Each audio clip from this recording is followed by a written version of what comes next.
Welcome to Witch Hunt. I'm Josh Hutchinson. I'm Sarah Jack. Today, we welcome back Dr. Amit Anand and me, Dr. Akanksha Madaan. In this episode, we learn about the intersection of spiritual belief and gender roles in Hinduism as related to accusations of witchcraft. Dr. Madaan reveals the origins of witch hunting in India, shedding light on the shadowy beginnings of occult practice on the subcontinent. She offers some introductory information on Hinduism and goes in depth in her exploration of gender roles and witchcraft accusations. Dr. Anand compares Indian witch hunting to witchcraft accusations in Africa. And we find common ground with witch hunts around the world.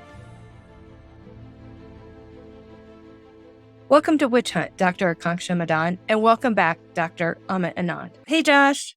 Hi, Sarah. We have some important guests today. Thank you for coming. Hello. Hello, Sarah. Hello, Josh. Please introduce yourselves and tell us about your professional background. Okay, before I start with my introduction, I would like to thank both of you for inviting on such a prestigious platform, where today we'll be discussing about most prominent topic around the globe. Talking about myself, I am Akanksha Madaan. I'm from a state called Madhya Pradesh, which is in India. I'm working as an assistant professor of law in Reva University, Bangalore. And I have done my LLB from Devi Ahilya Vishwadhyalaya from Madhya Pradesh and my post-graduation from Nalsar University of Law, which is in Hyderabad. I have also done a PG diploma in victimology and victim assistance from the World Society of Victimology in Tokyo, Japan. Apart from that, I'm currently pursuing my PhD from Gujarat National Law University. I'm also a member of International Advisory Board of Hume Institute of Postgraduation Studies. So this was certain things related to my academic background. Apart from that, mostly I spend my time in practicing the religious activity. Mostly I dedicate my time for meditation and reading about Hinduism scriptures. And this is the reason why I'm here. And this is the reason why this topic has attracted me a lot in regionalism context. So yeah, that's all. Thank you. Great. Thank you. Hello, everyone. My name is Dr. Amit Anand. It's the second time that I'm here to talk about a very sensitive issue. I have recently completed my PhD from Lancaster University, and the topic of my thesis was violence against women in India, which was focused around the study of witchcraft practices, honor-based abuse, and temple prostitution. Like Akanksha, I'm also working at Reva University School of Legal Studies as an assistant professor of law. And I'm very excited to be here again, the second time, like I said, to talk about something very close to what I work on. So looking forward to the discussion. Thank you both for being here. It's wonderful to have you. Today, we're discussing the intersection of spiritual beliefs and gender roles in Hinduism. What do we and our audience need to know about Hinduism before we proceed? So Hinduism is a kind of religion and nobody knows from when it has started. It is mostly based upon the practices of meditation. It is people are mostly indulged into spiritual activities. We have our work culture is mostly dependent upon a certain culture, which is basically more or less related to dharma. So it's very difficult. Like I am also feeling difficulty to define Hinduism. There's no as such set explanation to that. But it is a known religion around the world. Is witchcraft in Hindu religious texts? Okay. Before I come to this question, there is a background which I would like to introduce to you all. Before I start with this concept, I would like to tell that basically we don't have any kind of definition related to witchcrafting or witch hunting. Basically, witchcrafting is made up of two words, Wicca and Witcha, and crafting. Witcha means a witch, and crafting means any kind of skills or ability. Now, by which we mean that mostly it is like dedicated to a women only in Hinduism perspective, and not in Hinduism practice perspective, but in a general sense. In the humanity, mostly this word is being used for women. And this is related to all form of evil practices. So this is a kind of definition, not a definition, this is a kind of explanation. Now, just to focus upon this thing, there are certain characteristics related to this. Just to give you a more clarity upon what is witch hunting, or what, like, who are witches. So mostly it is being believed in Indian society that witches are majorly women. Now, these witches, they have all the power to influence the mind and body of any person. Any person. It also, when I'm saying any person, not only humans, but it also include animals as well. Apart from this, some tribal people or some people, some certain sects of Indians, they also believe that it is somewhere related to spirituality. It is kind of divine. It is kind of mystic. Apart from that, the practices which a witch is following is always negative, always supernatural. Supernatural in the sense that mostly they will use this power to spread disease in a society. They are the reasons for any kind of quarrels in the families. If there's any kind of natural calamities, people will blame these witches only. If there is any kind of bad crop, or agriculture is not working, or every society is facing some kind of issue, then the blame is only on the witches. Apart from that, it's not only every kind of witch. All the tribal will believe that every woman is having potential to be called as a witches, but mostly these practices or such kind of tag has been given to old ladies. For example, why? Because after a certain age, the parents are of no use as per most of the people, because they are like dependent on them. They are not getting anything as such. So there is a common belief. It is not only in Indian context, but in a society, like all form of society, they feel that old or aged parents, they are kind of burdens. So mostly what people will do, they will start calling them witches. They will blame for certain things, and then village head will throw them out of the society. Apart from this, widow women. If a husband dies, and humans have a habit of blaming each other. So they have found out that why not blame women only? Why not blame married women only, or the women whose husband passed away? Apart from that, if any woman, while giving birth, the child of that woman died or not survived, then they will be blaming women only as the witch. Or else, most of the time, they will also tell that there is no asset structure. Mostly, there are spirits who will enter into the women, and these women, they must be having long hair, as depicted in the movies, most of the women's movies, long hair, big nails. So this is a kind of characteristics related to women. Now, coming upon the Hinduism concept. Again, still I'm not coming upon the witchcrafting, giving you a background. When we talk about Hinduism, there is a concept called Tantra. Tantra, for most of the people, it is the most negative form, but that's a myth. It's nowhere related to negativity. When we start with the concept of Tantra, it is mostly being started from, as per the leaders or as per the historians, they states that it is mostly started from the Kashmir region, which is in the northern part of India. And then it is also being found in Eastern India as well. Eastern India, why? Because there is a big temple of goddess Kali with the name of Kamakhya. So there the reproductive parts of the women or goddess is being worshipped by every single person. And that is the best platform where tantras are being practiced in a good manner and sometimes in a bad manner also. Now, the question is from where all these things have started. As per the Hinduism, we believe in worshipping deities. Now, we have near about 30 crores god and goddesses. But these are like certain are on an administrative position, and there are like 3 big gods who are on the highest platform. So first is like Brahma, who is the creator of earth. Second is Vishnu, who is called as the protector. Whereas the third is Shiva, who have the power to destruct everyone. And it is being believed that one day when there will be a lot of negativity in the society, Lord Vishnu will going to destruct everything. This is a belief in Hinduism. in which like Hindus are having.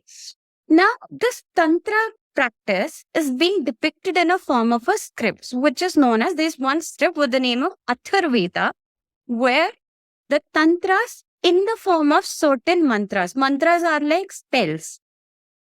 So these spells are given by Lord Vishnu himself. Now, these spells, when they were given by Lord Vishnu, the intention was only to worship God. I repeat, the intention was only to worship God. See, there are two ways how people worship. So in India, like a normal person, he'll be standing in front of God, doing daily practices, joining hands, doing some basic kind of meditation. That's it. Apart from that, there is a category of people who will leave everything. Like they will disown their family, they will leave at certain stage, they'll go to mountains, they will, get involved into the group of other kind of people who want to achieve salvation as soon as possible. So these people, these souls are practicing such tantras from so many ages. That is what they believe. Now, again, their only intention is good only. The intention is achieve salvation, to worship God. And when I am stating that to achieve salvation, they mean that after attaining salvation, they will be getting opportunity to have a conversation with the God and goddesses themselves. For example, if I have to get involved into this thing, I will be choosing one God. So we have so many options available. Either I'll go with the male god or the female goddess. And then I'll be practicing those mantras only which belong to that particular god. Now, slowly what has happened, now when I use this word tantra, so tantra means a method. So for example, we have various methods to cut a fruit. We'll be using big knife, small knife, etc. Similarly, tantra is a method through which you can choose any kind of method and you can reach to the stage of salvation. But there is one kind of disclaimer that if you are following tantra or if you are chanting those spell words in a positive manner with a good intention, then the success rate is 100%. Now, there was one thing that when these tantras were written down, or when these spells were written down, at that time, it was not disclosed to every single human because every person must not be having good intention. Because these tantras or these mantras were having all the power to destruct humanity if you are performing it with a bad intention. Also, there is one disclaimer that you cannot practice by yourself. You have to practice under some teacher who has a well-known knowledge of these mantras. Otherwise, that will going to have a very negative impact on you. But what actually happened when the normal human beings, they got to know that, okay, this is the way how we can attain materialistic thing. They've started, preaching all these mantras. Some under the leadership of certain teachers, and some have started practicing by themselves. And some started claiming that we have all the powers which a person will get after chanting those mantras. Now, this is how the witchcrafting or witch hunting comes into picture. Nowhere in the Hindu religion we have stated that this is a kind of practice of women should be blamed liable. There is one thing, every time the women were considered as the most powerful entity in Hinduism. And the example is we are worshipping goddesses on the highest amount. Like if anyone wants to reach on a highest level of salvation, these people will never choose their deities in the form of male god. Instead, they will always go with the goddess. So this is the power. Like in the scriptures, they've stated that how powerful women are. So slowly, what people have started doing, they have started practicing in the wrong forms, which nowadays is called as white magic or black magic. And that is how witch hunting comes into picture. Now, there is a majority, like the major role is comes because of the patriarchal society, the gender-based role. Because men wanted to show power above the women, they have started blaming them as the witches. Now, again, I'll come back upon this particular topic, starting that how witch hunting has been noticed in India. So there was this actually started noticing from the revolt of 1857 when India was not independent. So there was a first mass witch hunting has happened in the tribal community. Now during 1857, so we have a very big revolt of 1857 where the first freedom fight of independence has started. At this time, during the colonial time, multiple administrators, like the colonial administrators, they were noticed that there are certain kind of witch hunting practices happening in certain tribal areas. So they have started finding like who all are involved in such practices. Slowly, they have noticed that there is an area known as Chota Nagpur Plateau.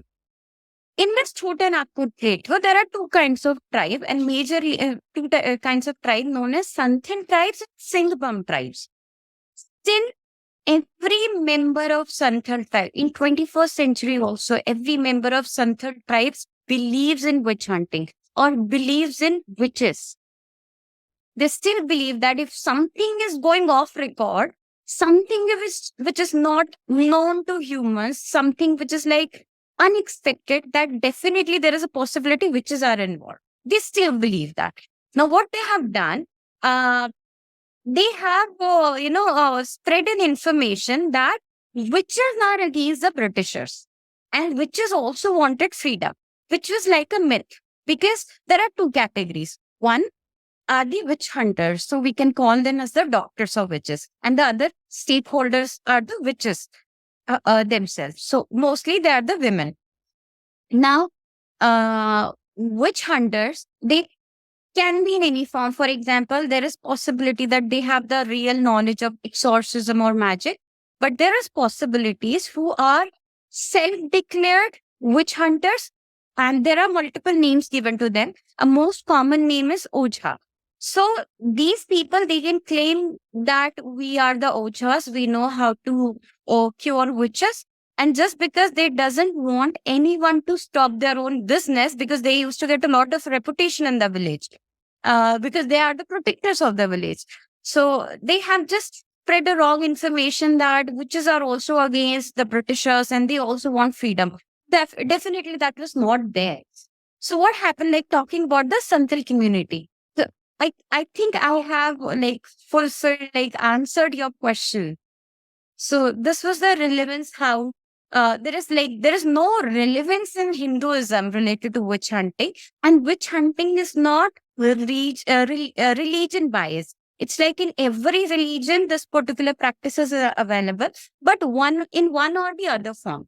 There are certain experts who have stated that it's just because people are not educated, they are not wise enough to understand the use of available knowledge. And that is why certain religion or certain practices are being misunderstood in a negative form. So witch hunting has no relevance in the Hinduism, but a wrongful way of practicing those things has evolved the concept of witch hunting. Great. Thank you so much for that thorough explanation. Really appreciate that. Now, how do spiritual beliefs intersect with gender roles within Hinduism? Yes. Now, again, before that, I would like to explain how multiple communities has, showcased this particular kind of culture. So, as I have mentioned about Santhal community. Santhal community is also involved in 21st century. Also, Santhal community is also involved in various acts of witch hunting.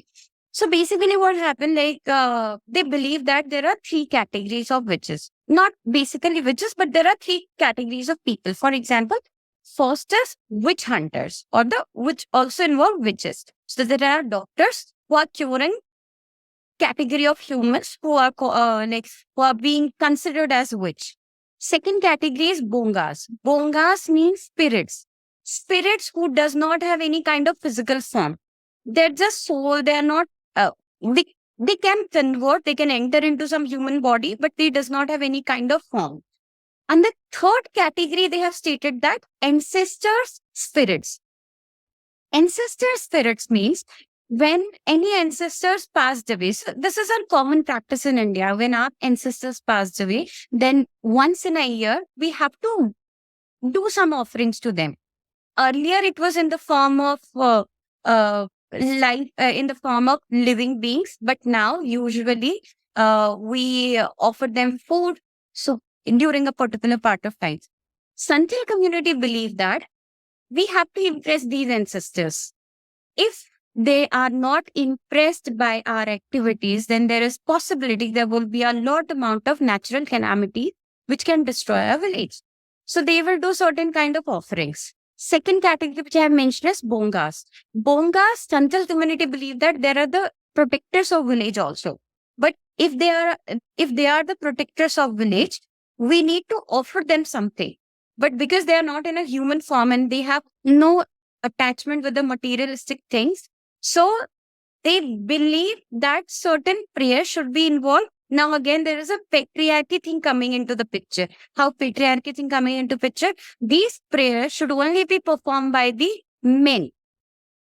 Not a single woman can be involved in such prayers. Why not a single woman can be involved in such prayers? Because they believe that, the tribal community believe that women are impure. Because they go through menstruation cycle, they reproduce kids, so they are impure. So not even a single time they cannot involve into the practices. Now, how to impress these bongas? Either you have to sacrifice life of a goat, or if they are still not happy, you have to sacrifice life of a buffalo. Now coming upon the third category, which is definitely the witches or witch hunters. So basically what they have done is, there are a certain category of people who can protect the whole village from the witches. Mostly it is in the hands of village priests.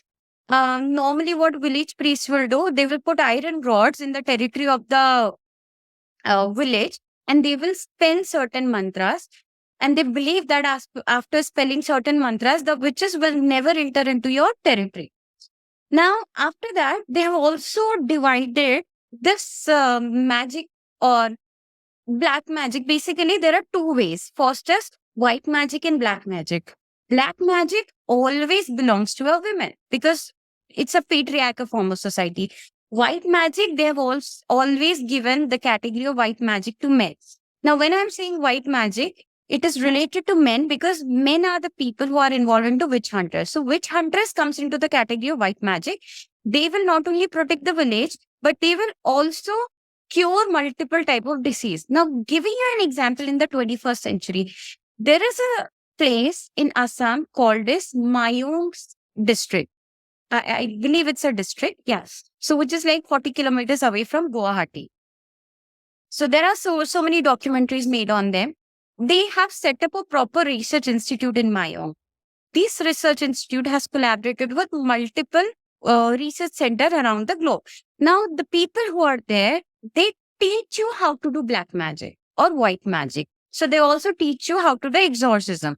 Now, the people around the globe, they go there if they are interested in learning all such things, they will go there and they will learn it.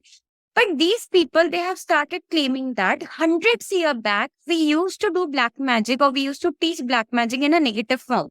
But right now, we have stopped doing this because of certain strict laws.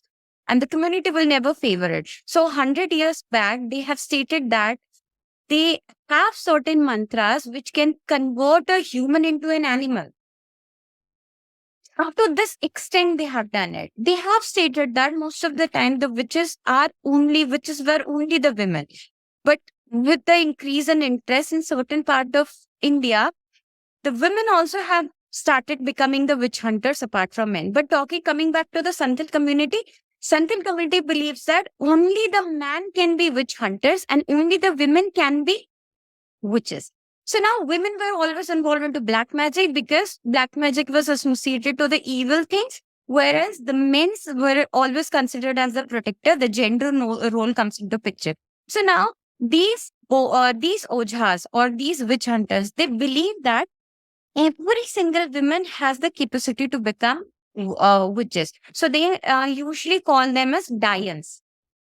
Apart from that, the reason what I have understood is The reason why all such practices were so common because majorly what used to happen, like suppose these Santhal people, they used to believe that if there is any kind of disease in a family, or if husband and wife are fighting, the reason is women. Now they have started calling them as the witches. If people are not happy in the family, the reason is women. They've started calling them as the witches. If there is a new kind of disease introduced, because at that time there were so many new diseases got introduced, and we cannot say that these diseases are spreading because of the humans.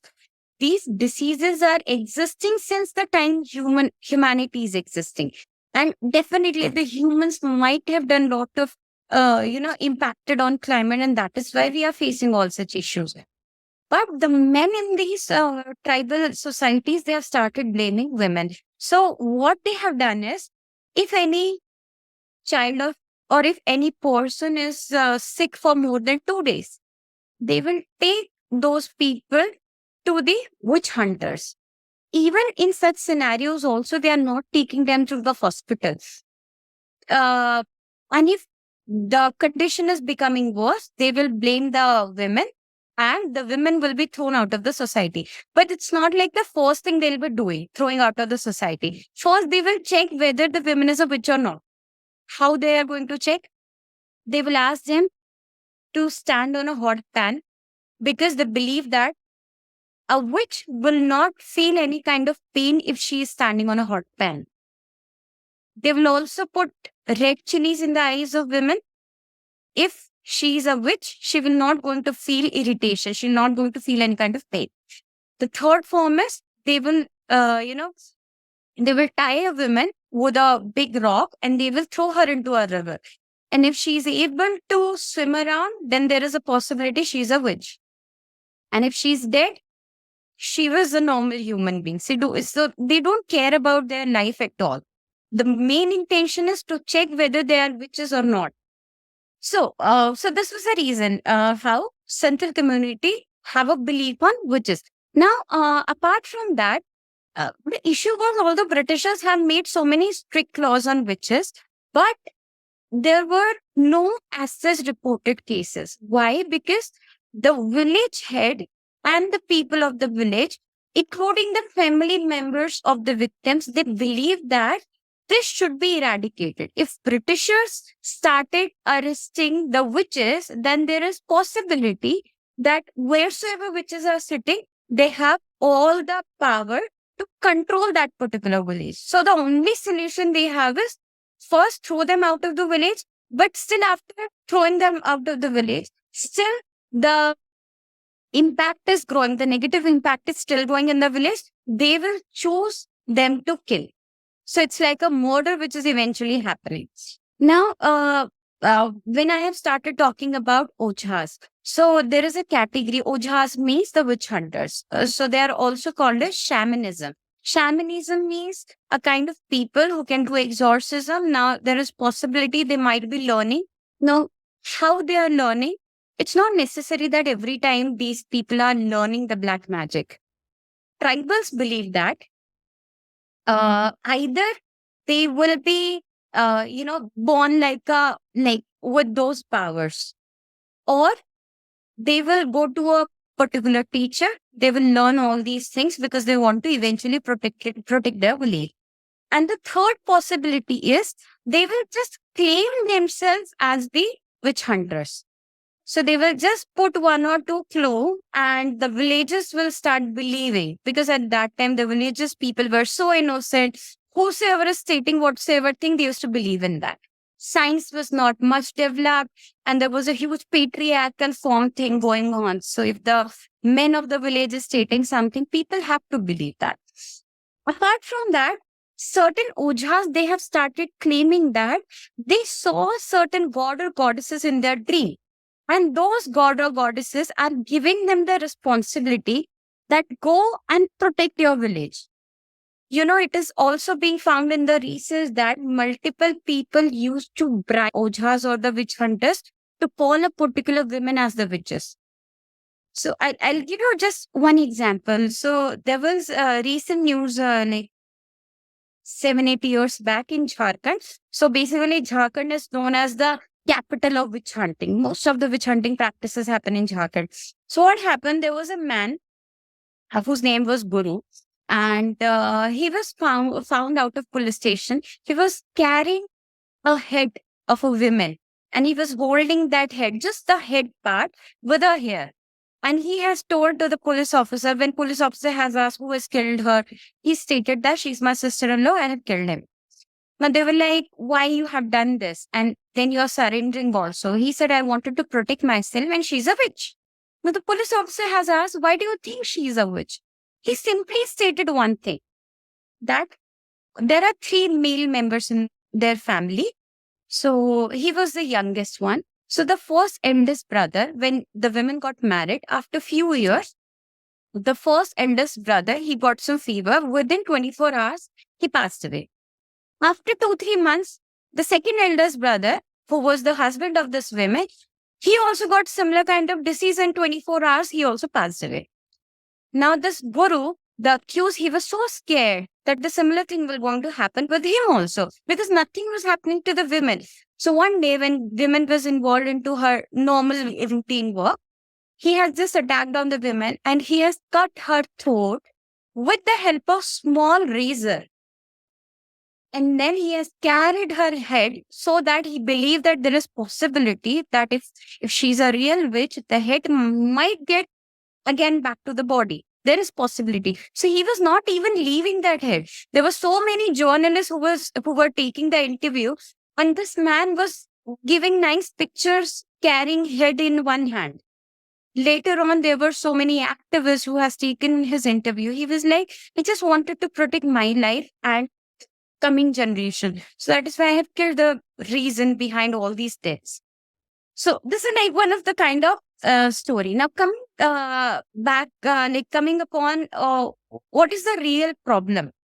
So basically, when I was talking, I was talking about Santhal community, there was a clarity which I should like to give you, that the Santhal community where women were much more empowered. Empowered means they were good in harvesting, they were good in fishing, they were good in cultivating, they were good in hunting as well. Even they had the option to choose their husband and abandon their husband, which is right now, it's a difficult thing.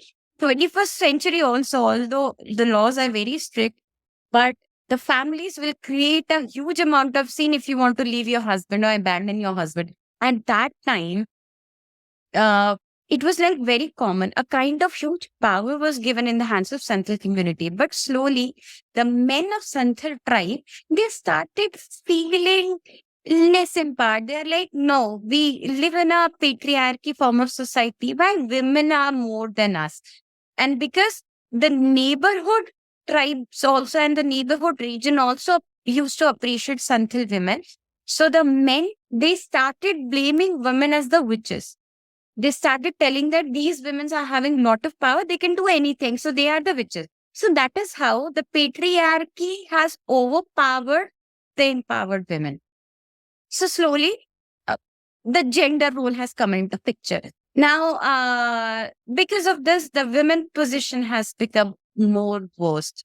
Just to add on, so this was like one tribe I have told you. But there are certain places in India where the similar kind of things are being practiced. For example, when we talk about the central India or eastern India.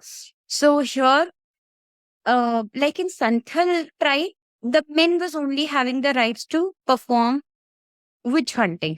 But when we talk about central India or eastern India, here the women also have the right to perform witch hunting. Recently, I was watching one interview.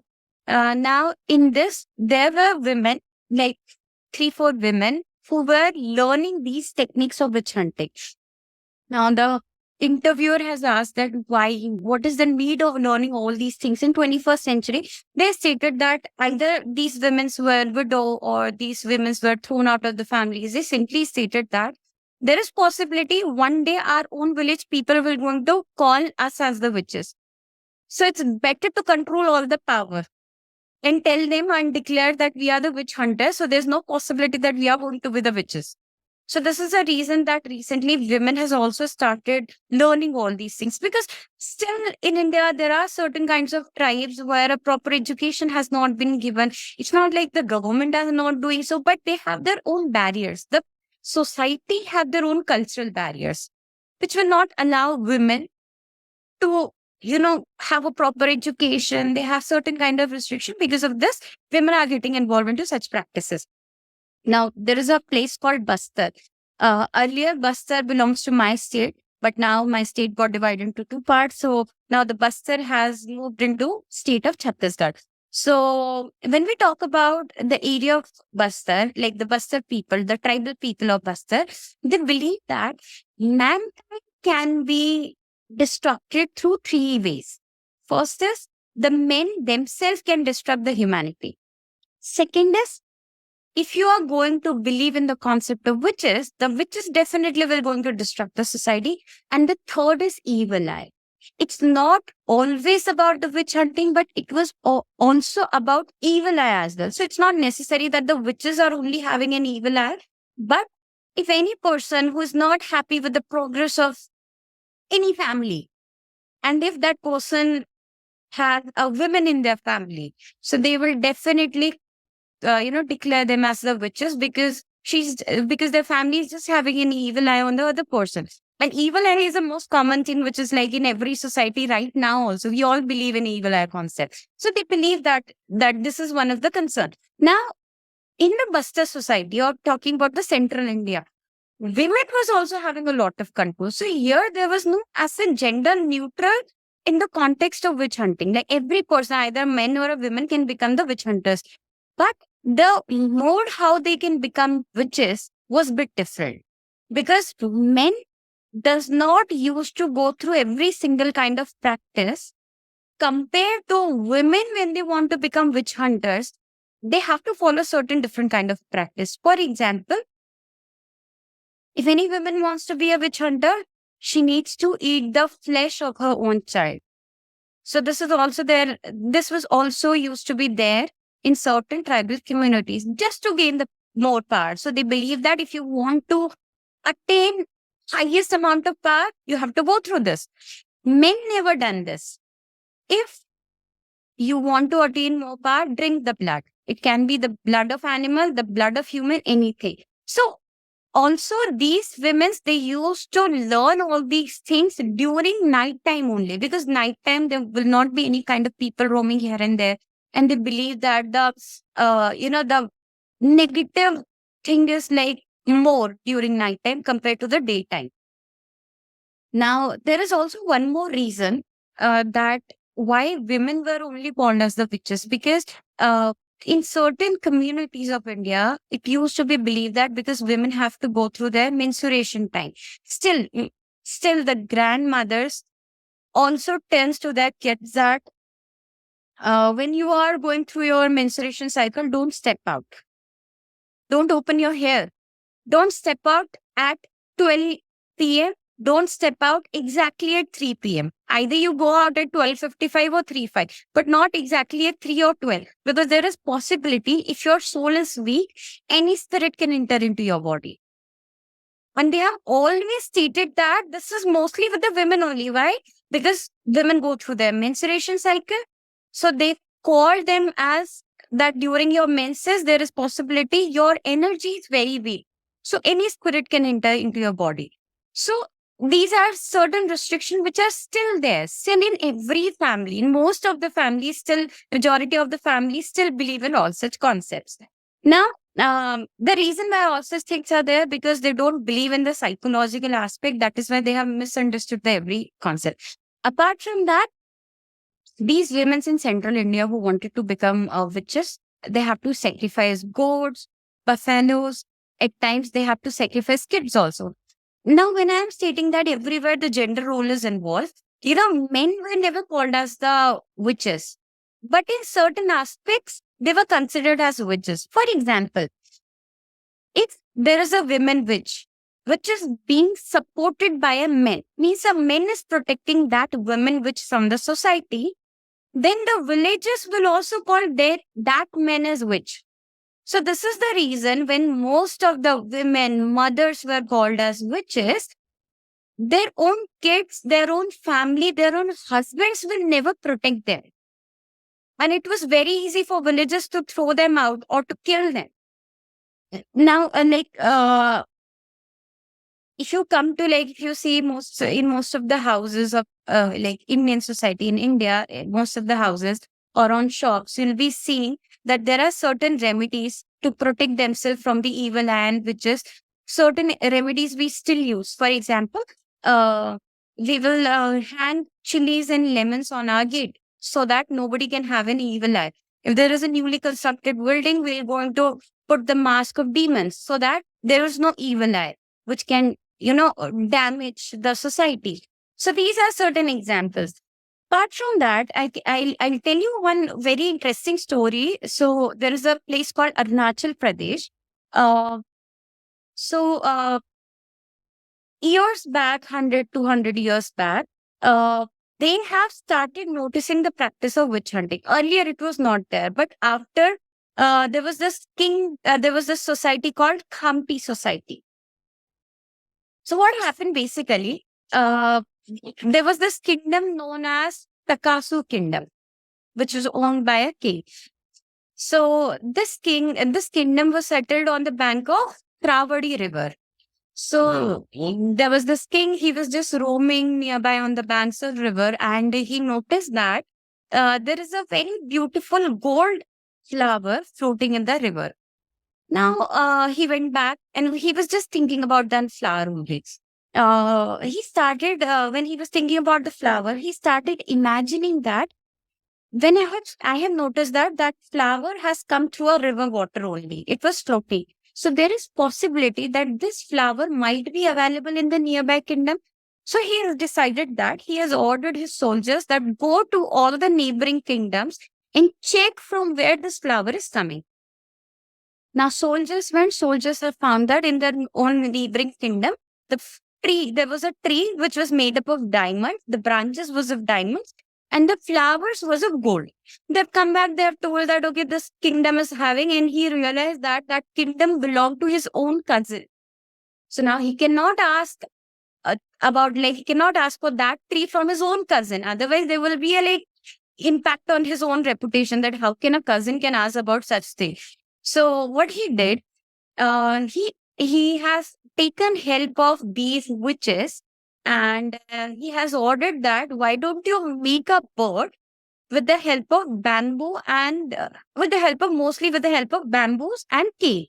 So by using black magic, these people, they have created a beautiful bird. Now they have bring life to the bird with the help of bird which was made up of bamboo with the help of black magic. Now they have asked the bird to go and stay in that particular kingdom. This bird only used to stay on that particular diamond tree. One day, the bird was looking for food. It did not got any kind of food. So eventually, bird started eating the kids of that kingdom. So the king got very worried that how can a bird eat our children? So they have made a plan and somehow they have killed the bird. But what happened when the parents whose kids were killed by the bird, when the king has ordered to kill the bird and when the bird was dead, these family members has ate all the flesh of the bird. Just in their revenge. But eventually what happened? All the people who have ate the flesh of the bird, they have converted into witches. So the king has ordered that kill everyone who has become witch. Find out who are the witches and kill everyone. But the people believe that, the Khamti society, they believe that there were so many witches. Before they were being killed, they have passed their own knowledge to the other, to their children and grandchildren. So still these witches are existing in this part of India. So this is one of the story. So yeah. Yes. I just come in here to just perhaps try and draw some parallels to what Akanksha said. Now, what I'm going to say is going to be very brief about Africa, not just any particular community they're in, but Africa as a continent on the whole. And this is also going to be a bit far removed from religion as such. Now, now most of the research that's been done around Africa or in Africa, either by people in Africa or elsewhere, it's mostly with respect to the discourse on the understanding of what is witchcraft or witchcraft accusation, or why do witch killings happen as such. Now, religion, for quite some time, we have heard Akanksha talk about religion and what that means, especially in the Indian setting. But when you look at Africa, there are several factors that come into picture when we try and understand what is witchcraft or what does a practice like that do to a society like Africa.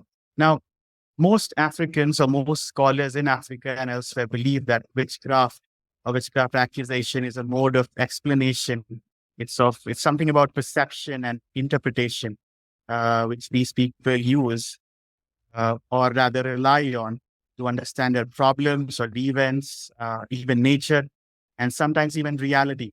When reason, regardless of the fact that reason and common sense would suggest otherwise. So they believe like witches can cause poverty, diseases, accidents, famine, earthquake. Now, all of this, which Akanksha already said, that these are some of the things that are common world over, and we see a lot of this happening in India, in Africa, and even elsewhere.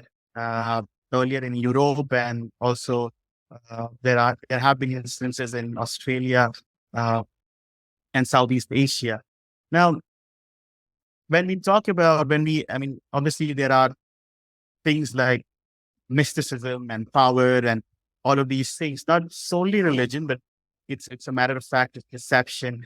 We also come across certain similarities. For instance, the use of good magic and bad magic and what they are. If you look at literature in Africa, you will come across, especially literature on witchcraft accusations, you will come across terms like spiritism, magic, taboo, and how significant these are and what kind of roles they play in not only understanding what is witchcraft, but also the fact that people who are engaged in this and also what victims go through. So if you tend to talk to them, you will come across them using such terms. So the use of spirits, the use of magic or mystical power, a lot of it relying on stories, on folklore, uh, not particularly on religion, because the society there is far more complex, but then similarities with respect to who is going to be a witch, and which again always ends up being a woman. But you have the other concept of the witch doctor, and sometimes they are referred to as sorcerers. So you have sorcerers on one hand and witches on the other. And the issue being that witches are, obviously, they are women who then somehow found themselves using black magic, or rather, if they have the knowledge, then passing down the knowledge to somebody else. But you have sorcerers on the other hand, who are mostly male and who use good magic to cure diseases, to help out the society, and to identify these witches and fight with them. So in terms of understanding what witchcraft accusation is, or how does it start, and especially, all of this is again region specific, but there are certain similarities, not everything within it. So the use of magic, who's going to be a witch, how she is going to be treated, and what sort of ordeal she has to go through in order to then prove her innocence. At least as far as these things are concerned, there are commonalities, but my point being that it's, again, at the end of the day, it's more about perception. It's more about interpretation than it is about being associated with one single factor. Every factor is important, but then relying on one single factor might make us not look at the larger picture in terms of understanding what the practice entails and how do we stop it. It's obviously, in terms of who the accuser is and who gets accused, it's common. It's almost common everywhere. But even in Africa, when you look at who a sorcerer is going to be and who is a witch, there is, in at least some scholars believe that there is a very thin line when it comes to these two concepts. So sometimes they say that some literature points out that even a woman can be a sorcerer and a witch can be a man, but large idea being the fact that the witch is always going to be a woman and a sorcerer is also always going to be a man who's having separate roles based on who they are and what kind of magic they tap into. So the only point that I'm trying to make is that yes, religion is an essential factor. It's a factor everywhere, even in societies that do not very religiously look at religion as something that might possibly contribute to practices like this.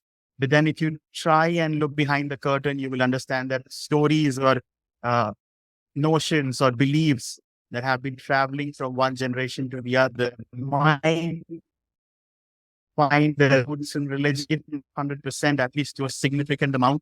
And then in such cases, it becomes important for us to look at religion in whatever form it's existing in whichever society. And then also take into consideration the fact that there could be other factors as well. Patriarchy, as Akanksha mentioned, that it's a very big factor here in India. And so that could be another thing. There could be several other hidden issues that have not been yet uncovered, but might be playing a significant role in the understanding of the practice. So religion, religious beliefs, the understanding of magic and mysticism, whether they are found in religion themselves or are a subset of, say, religion or religious practices, becomes, I mean, obviously these are complex ideas. It's very difficult to understand them, but nevertheless, they are interconnected and interlinked. And without understanding one, it's very difficult to get to the other one. So yes, it is about perception. Yes, it's about interpretation. But then it's also about communities and people within communities. And every community then obviously tends to believe differently about what they practice and how they practice. So it's more about it's obviously about giving justice to the women that survives, which obviously is not in most cases. But then it's also about fighting belief systems of communities. They might be rooted in religion or something else, but the need of the hour being that you need to not only identify every issue, but talk at length about what these issues are. So obviously today we are spending a lot of time talking about religion and talking about how far Hinduism has contributed or has not contributed. So similarly, the plan has to be about to tackle one issue at a time and then see if at all we are doing it the right way or are we missing out in terms of our perception and interpretation. So within the African context or within several communities in Africa, although obviously they are not similar in terms of their culture and language, but overall, they have very much been affected by this particular practice. And if you look at reasons, there might be 10, 15 reasons, but there are common grounds even there. There is the use of magic. There is the bifurcation of good versus bad magic, which we find similarly here in India. So in terms of solutions or in terms of making policies work on the ground, perhaps even if we ignore geographical boundaries, just by focusing on common factors, we could take a very very good step in terms of trying and reaching out in terms of figuring out solution. But again, all of that has to be kept in mind that these are different places, different people, different communities. So a solution that works well here might not necessarily work out there, but could be a blueprint for something that might work in a different geographical setting. So just that point about perception and interpretation, when we move away from one community in one geographical setting to the other. So that's all I had to say. Thank you so much. I find the similarities are there across cultures and geographical areas and through time as well. the European witch trials and North American witch trials had a lot of this gender breakdown where men could do the white magic and that was fine, but then women getting involved in magic, that was very bad. And women, most of them had nothing to do with any kind of magical practice, got swept up in this wave. And another thing there is, you had mentioned earlier how if the husbands defended their wives, then the husbands would also get accused. And we've seen that with witch hunts in Connecticut and Massachusetts, here in New England, the same thing where the husband or son or other male relative gets caught up, but only after the woman is first accused. So I just wanted to say those similarities, it's not just a matter of one religion or one culture. It's everywhere, almost universal, it seems. I just want to add on to you, Josh, as you have mentioned that it's not about about a particular religion. What I believe is that it's nowhere related to any religion. It's a loophole in the mind of humans. Yes. And that is why, just to show our power upon a woman, we are involved into all such things. It's nowhere related to religion, nowhere related to spiritual practices. It's all about the dirty things which we have in our mind, just to establish a control over it. You might be thinking that why police officers and all such people or the administrators are not getting involved in such practices. The thing is, there are so many misconceptions that even the officers are also scared that what if they are going to involve into such activities and something will going to happen on their own family because of lack of education, because of so many factors. So just to conclude that the Hinduism is having like no relationship or no religion is having any kind of relationship with the witch hunting. It's all about the humans and their perspective. The only thing how we can cure this kind of thing is definitely it will going to take many years. Strict laws not only will going to help, but we have to spread a kind of awareness to everyone. We have to tell that science is giving them many solutions to their own problems. It's not only about what they're thinking by themselves. We have to aware them about climate change, about the introduction of newly disease and all such things. So, yeah, so there are, as Amit sir has mentioned, there are so many attributes to this particular cause. So we just need to cure one by one, and that will definitely going to take a lot of time. So it's like you have to come together, and then only we can come upon or we can eradicate completely from every single society. Good. Yes, just one last point, which Akanksha just mentioned about. Again, this again ties in with the fact that about there not being essential distinctions when we look at concepts or rather ideas. So what might be natural to me might appear to be the supernatural for you. Something that's personal to you might be impersonal to me. Ideas about religion or secularism and all of these things. But what's common is the human being in all of this. So essentially, a human being is then the focal point of this anthropocentric, experience-oriented universe. So we can't just take away the person away from these complexities and ideas. He or she is obviously going to be a part of a larger group of related people. So, and within all these complexities, you then have these different ideas that every now and then get rooted in in either existence of good or evil, and then you have notions coming out of them, or rather people who then tap into the ideas of good and evil and talk about controlling spirits or sorcerers or witches, wizards, and in some ways ancient taboos and all of that. So our ideas that we hold close to now, in modern times, when they tend to clash with these larger concepts and which themselves are not very well defined. And we now are trying to learn about them, things that have happened in the past and have continued to happen even during modern times.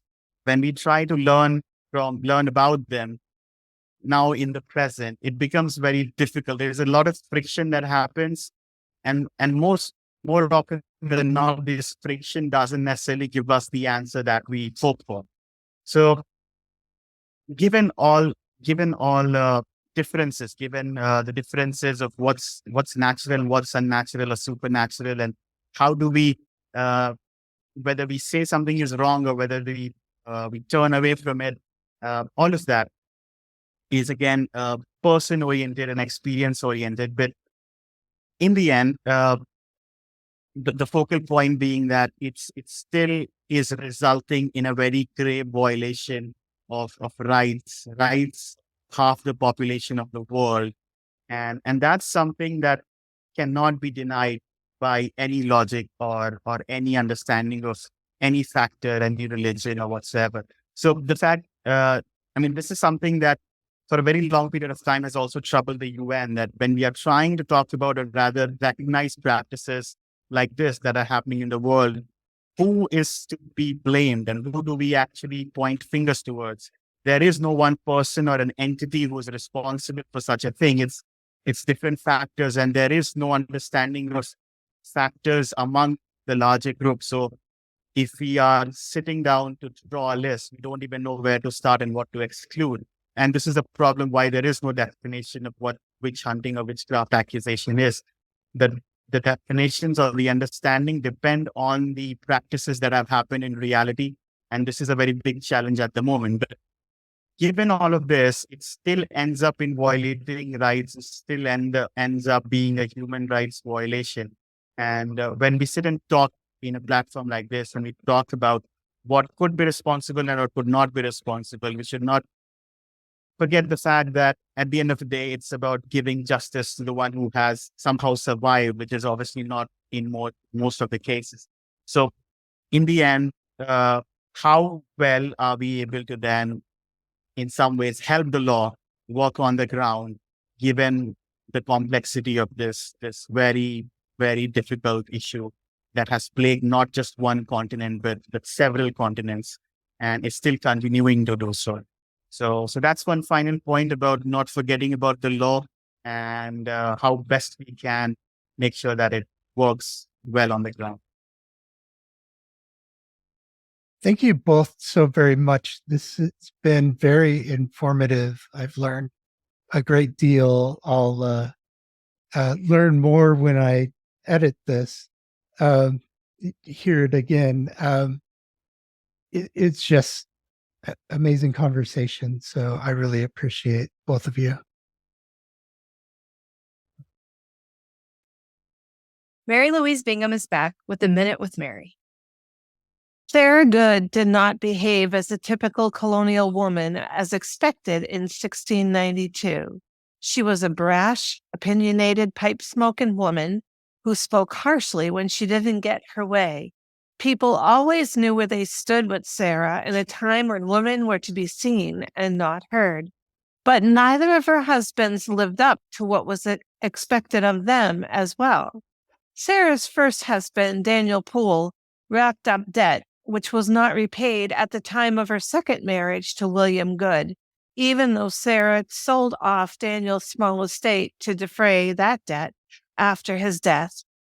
William was a laborer who could not provide for his family, let alone repay what Sarah owed to her previous debtors.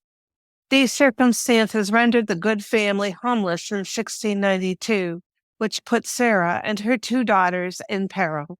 In addition, William may have wanted to control Sarah's natural spicy behavior, but couldn't, which is evident when he told the judge at her pretrial hearing in 1692 that she was an enemy of all that was good. Her own husband, failing to do his duty to protect his family, and by his dreadful words, was a key factor that led to Sarah's death. The men in Sarah's life failed to protect her and her spirit was all she had. Thank you, Mary. Now here's Sarah with this week's edition of End Witch Hunts News. End Witch Hunts is the nonprofit organization affiliated with our podcast, and this is a word from our nonprofit. Our vision is a world without witch hunts, where all victims are exonerated, modern victims and their families receive justice, and tribute is paid to past victims.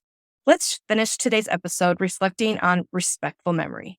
Connecticut's witch trial history remains unmonumented at the state level, with the notable exception of some of the local community efforts that honor the individuals who suffered under these historical injustices. The state of Connecticut has not created a dedicated memorial or monument for the witch trial history of the Connecticut colonies, but there are some communities who have dedicated memorial bricks or plaques to individual victims. There are over a dozen towns in the state of Connecticut who have witch trial heritage. In the town of Windsor, you can go to the flagpole near Town Hall, and among the personalized bricks is a memorial brick for Alice Young and one for Lydia Gilbert. These two Windsor women were sentenced to hang for alleged witchcraft by the Hartford court. On May 25, 2023, Connecticut's General Assembly passed legislation absolving by name 34 witch trial victims of Connecticut. The anniversary of Alice Young's execution is May 26, 1647. She has multitudes of descendants and many dedicated advocates who pay tribute to her with their genealogy research, social media posts, writing, and visiting her brick. You will often find white roses left for Alice and Lydia. As we approach the anniversary of Alice Young's execution, we invite you to join us in remembrance. By paying tribute through genealogy research, social media engagement, or simply by leaving a white rose at the memorial brick, you help ensure that Alice Young and all those unjustly accused of witchcraft are not forgotten. Share your tributes with us so together we can continue to honor and remember the legacy of those affected by the witch trials in Connecticut. Thank you, Sarah. You're welcome. Thank you for listening to Witch Hunt. Join us every week. Have a great today and a beautiful tomorrow.